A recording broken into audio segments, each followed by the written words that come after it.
మాయలేడి రూపంలో మారీచుడొచ్చి రాముణ్ణి లక్ష్మణుణ్ణి దూరంగా తీసుకెళ్లిపోయాడు. వెంటనే రావణాసురుడొచ్చి సీతమ్మ వారిని ఎత్తికెళ్లిపోయాడు.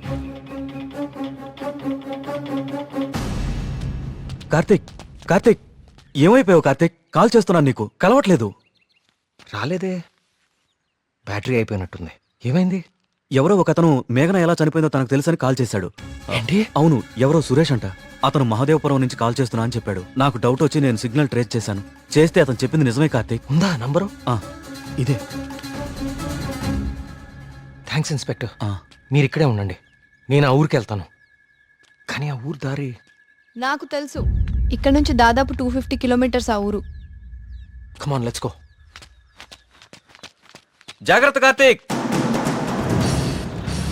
అసలు ఈ సురేష్ అనేవాడెవడు? తనకి మేఘనా చావు గురించి ఎలా తెలుసు?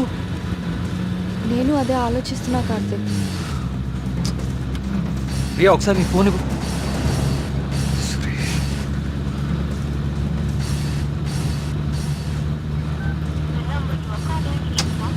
ఛ!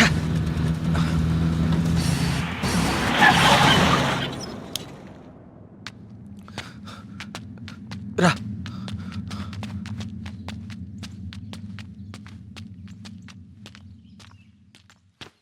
ఏమండి, ఏమండి?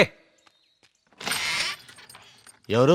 ఈ ఊర్లో కొల్ల సురేష్ అనే మనిషి ఉన్నాడు. ఎక్కడున్నాడో చెప్తారా? ఇప్పుడే నాతో మాట్లాడి ఇలా వెళ్ళాడండి. అటా? ఇటే. నేనే అనుకుంటా.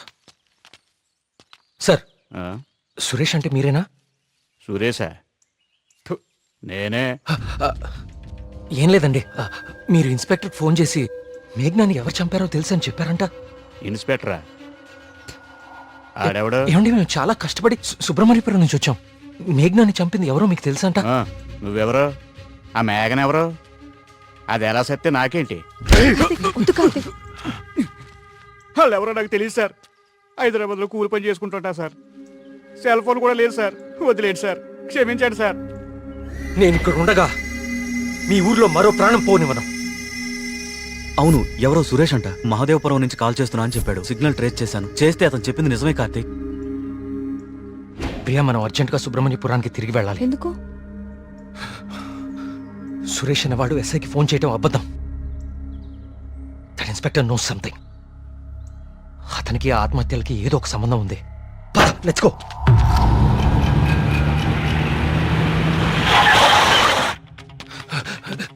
సార్, ఆ ఎస్ఐ ఎక్కడ ఉన్నాడు? అతనికి ఈ ఆత్మహత్యలకి ఏదో ఒక సంబంధం ఉంది సార్. నన్ను మహాదేవపురం పంపించేసి ఇక్కడ ఇంకో చావు ప్లాన్ చేశాడు. అతను ఆపాలి సార్, అతను ఆపాలి. ఈ ఊర్లో ఇంకొక్క ప్రాణం కూడా పోకూడదు. ఏం మాట్లాడరేంటి సార్? చచ్చిపోయాడు బాబు, చచ్చిపోయాడు బాబు. నువ్వు మహాదేవపురం వెళ్ళిన కాసేపటికే ఈ విషయం జరిగిపోయింది.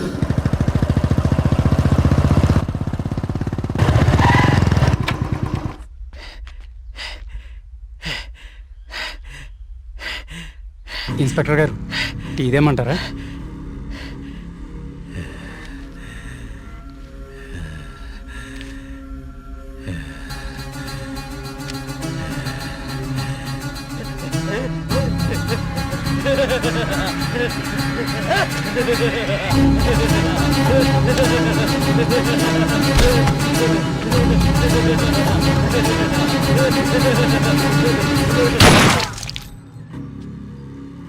ఇంకొక ప్రాణం కూడా పోదని మాటిచ్చావు. ఇప్పుడు ఊళ్ళో వాళ్ళకి మనం ఏమని ధైర్యం చెప్తాం? ఏ ఊరి చరిత్ర చూసినా ఏముంది? నా ఎండు చేపల కంపు, చిన్న చేపలు చచ్చి పెద్ద చేపలు బతికిన ఇదని చెప్పండి. అంతకంటే ఏం చెప్తారు? మీ వంశ చరిత్రలో ఈరగాథలు చెప్పుకోవడానికి ఈ ఊరు ఉండాలి, ఆ గుడి ఉండాలి, చిత్తం బాబు అనడానికి ఈ మడుసులు ఉండాలి. కానీ వర్మ గారు, మీకు ఊడిగా చేయడానికి కూడా మడుసులు మిగడం లేదు ఈ ఊళ్ళో. ఎమ్మెల్యే గారు, మీరు నన్ను అపార్థం చేసుకుంటున్నారు. ముందు మీరు సరిగా అర్థం చేసుకోండి. పోతున్న పేనాలు గుడిసిల్లోయి, కోట్లో కాదు కదా. అందుకే మీకు అర్థం కావట్లేదు. అయినా ప్రశ్నకి సమాధానం చెప్పండి. ప్రమాదం అని తెలిసి ఈ ఊళ్ళోనే ఎందుకు ఉండాలి? ఇన్ని పేనాలు పోతున్నా ఏ స్వార్థంతో మీరు జనాల్ని ఈ ఊరు వదిలి అనకుండా చేస్తున్నారు? చెప్పండి సమాధానం. వర్మ గారు, గుడి దగ్గర చిన్న పూజారి ఆత్మహత్య చేసుకోవడానికి ప్రయత్నించాడు.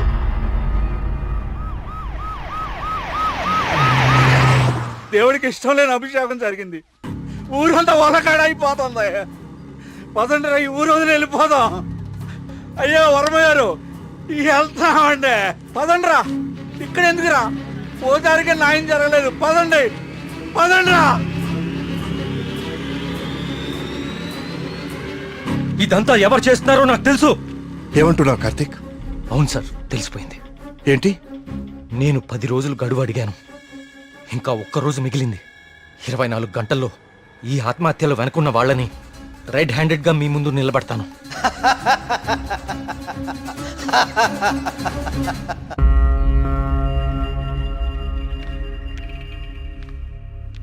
కార్తీక్ అడిగిన ఒక్కరోజు గడువు గురించి ఎమ్మెల్యే గారితో ఫోన్లో మాట్లాడారు. ఇంకే ఒక్క ప్రాణ నష్టం జరిగినా మనమంతా ఈ ఊరు ఖాళీ చేయాల్సి వస్తుందని ఆయన చెప్పేశారు.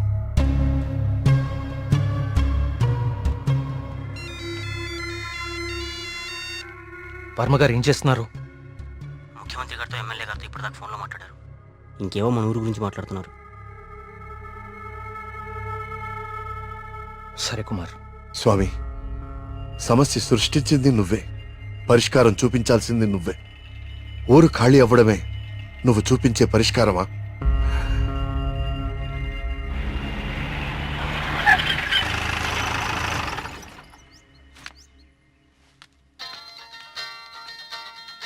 హలో. ప్రియా, నువ్వు అసలు గుడికి ఎందుకు వెళ్ళావు? ఓ, ఇక్కడ కూడా సీసీటీవీ కెమెరాలు పెట్టావా?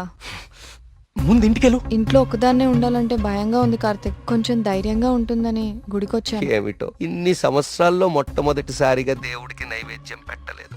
అంతా కలికాలం. కాల్ చేస్తాను. తీర్థం తీసుకో.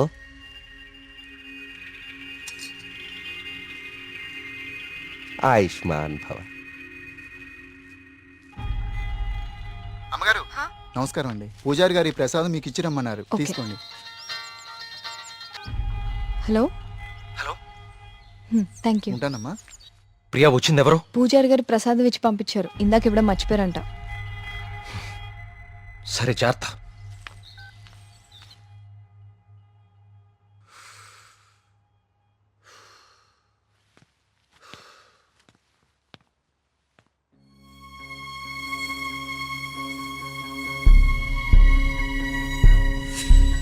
ఏమిటో ఇన్ని సంవత్సరాల్లో మొట్టమొదటిసారిగా దేవుడికి నైవేద్యం పెట్టలేదు. పూజారి గారు ప్రసాదం ఇచ్చి పంపించారు. ఇందాక ఇవ్వడం మర్చిపోయారంట. అయితే ప్రసాదం ఎక్కడిది? Fuck.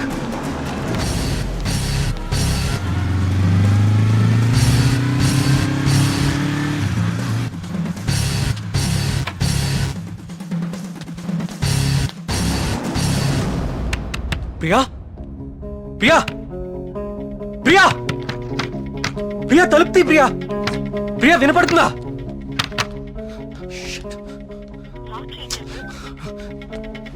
Priya, Priya,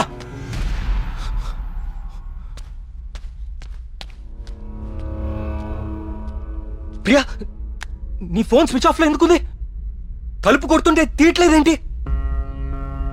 Priya, what happened?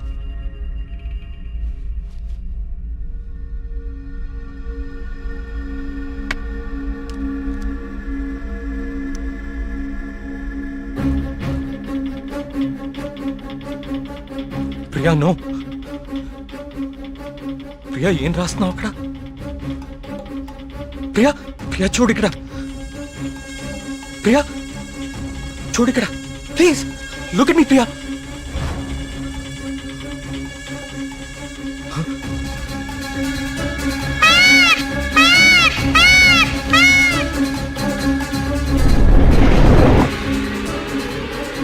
Priya, Priya, Priya, Priya, Priya.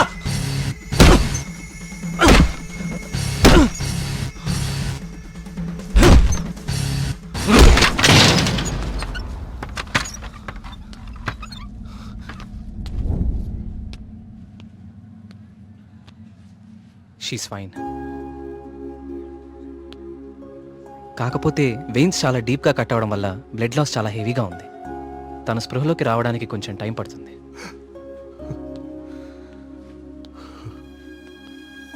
Karthik, ఒకసారి రండి.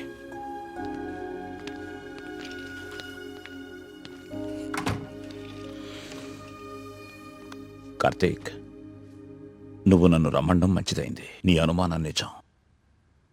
ప్రియ తిన్న ఫుడ్లో ఒక డ్రగ్ కలపబడింది.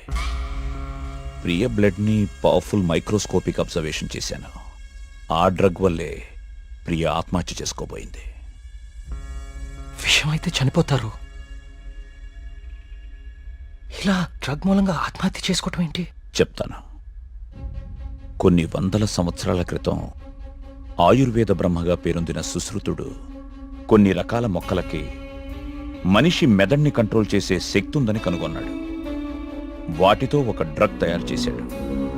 అలెగ్జాండర్ తన ప్రపంచ జైత్రయాత్రలో భాగంగా తన సైనికుల మీద ఈ డ్రగ్ను ఉపయోగించాడు. ఎన్ని దెబ్బలు తగిలినా తమ శారీరక స్థితిని పట్టించుకోకుండా పిచ్చి పట్టినట్లుగా యుద్ధానికి వెళ్ళేవారు.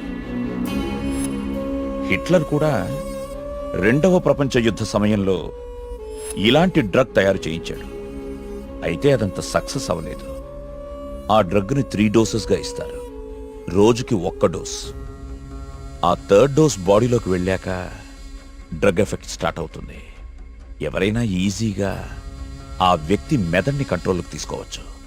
అంతేకాదు, ఆ 3 డోసెస్ ఒకేసారి కల్పిస్తే అది సైనైడ్ కంటే ప్రమాదకరం. It's a hypnotic suicidal drug. అంటే ప్రియా కూడా? ఎస్, ప్రియ విషయంలో కూడా అదే జరిగింది. ఆ డ్రగ్ కలిపారు. That might be 3rd dose. అంతకుముందే 2 డోసెస్ ఇచ్చేసి ఉండాలి. ఆ ఫుడ్ తిన్న వెంటనే ప్రియ మీద హిప్నాటిక్ ఎఫెక్ట్ స్టార్ట్ అయింది. అయితే ఎవరో తనని లెటర్ రాసి ఆత్మహత్య చేసుకునేలాగా హిప్నటైజ్ చేశారు. You're right. ఈ డ్రగ్ అసలు మన మార్కెట్లో దొరుకుతుందా? మార్కెట్లో ప్రోజోన్, డాల్మెన్ లాంటి హిప్నాటిక్ డ్రగ్స్ ఉన్నాయి. కానీ ప్రియకిచ్చింది వెరీ పవర్ఫుల్ డ్రగ్. అసలు ఇలాంటి డ్రగ్ ఒకటి ఉందని ఇప్పటి ప్రపంచానికి తెలియదు. వీటిని తయారు చేయడానికి కొన్ని రకాల మొక్కలు వాడతారు కార్తీక్. దే ఆర్ కాల్డ్ సైకోసిస్ ఇండ్యూసింగ్ ప్లాంట్స్. ఇవి జర్మనీ పరిసర ప్రాంతాల్లో మాత్రమే దొరుకుతాయి. కొన్ని లక్షలు ఖర్చు అవుతాయి కార్తీక్ ఈ డ్రగ్ని తయారు చేయడానికి. మరి పోస్ట్మార్టం రిపోర్ట్లో ఈ డ్రగ్ గురించి ఎందుకు తెలియలేదు మనకి? అదే దీని స్పెషాలిటీ. 3rd డోస్ బాడీ లోపలికి వెళ్ళాక ఇది బ్లడ్లో చాలా డీప్గా మిక్స్ అయిపోతుంది. ఇది బ్లడ్లో ఉండేది కేవలం 2 గంటలు మాత్రమే. ఆ తర్వాత ఎవాపరేట్ అయిపోతుంది. మనుషులు మామూలు అయిపోతారు. కానీ ఒకేసారి 3 డోసులు ఇస్తే వెంటనే చచ్చిపోతారు. పోస్ట్మార్టం చేసేటప్పుడు నార్మల్ బ్లడ్ టెస్ట్ చేస్తాం కాబట్టి ఈ డ్రగ్ గురించి తెలియడం ఇంపాసిబుల్. అదృష్టం ఏంటంటే నువ్వు ప్రియని చాలా ఫాస్ట్గా 2 అవర్స్ లోపే హాస్పిటల్కి తీసుకొచ్చావు. కొంచెం ఆలస్యమైనా ఇలాంటి డ్రగ్ ప్రియకిచ్చారని మనకెప్పటికీ తెలిసేది కాదు. థ్యాంక్స్ బాబు.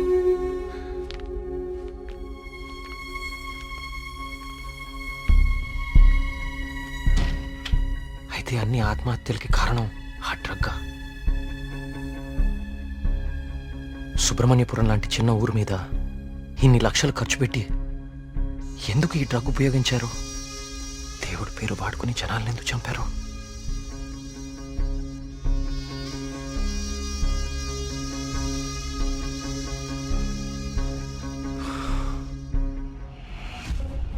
సుబ్రహ్మణ్యపురం ఆలయంతో సహా గణపతి స్థపతి కట్టిన ఆలయాలన్నీ ఒకలాగానే ఉన్నాయి. ఏదో లింక్ మిస్ అవుతున్నాను. అదేంటి ఆ ఈశాన్య మూల గది?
ఏ సమస్య పరిష్కారానికైనా తదేక దృష్టి అవసరం.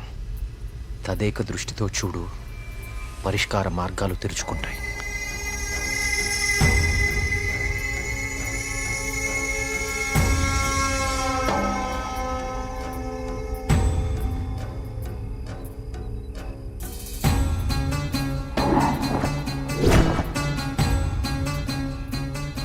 తదేక దృష్టితో చూడు, పరిష్కార మార్గాలు తెరుచుకుంటాయి.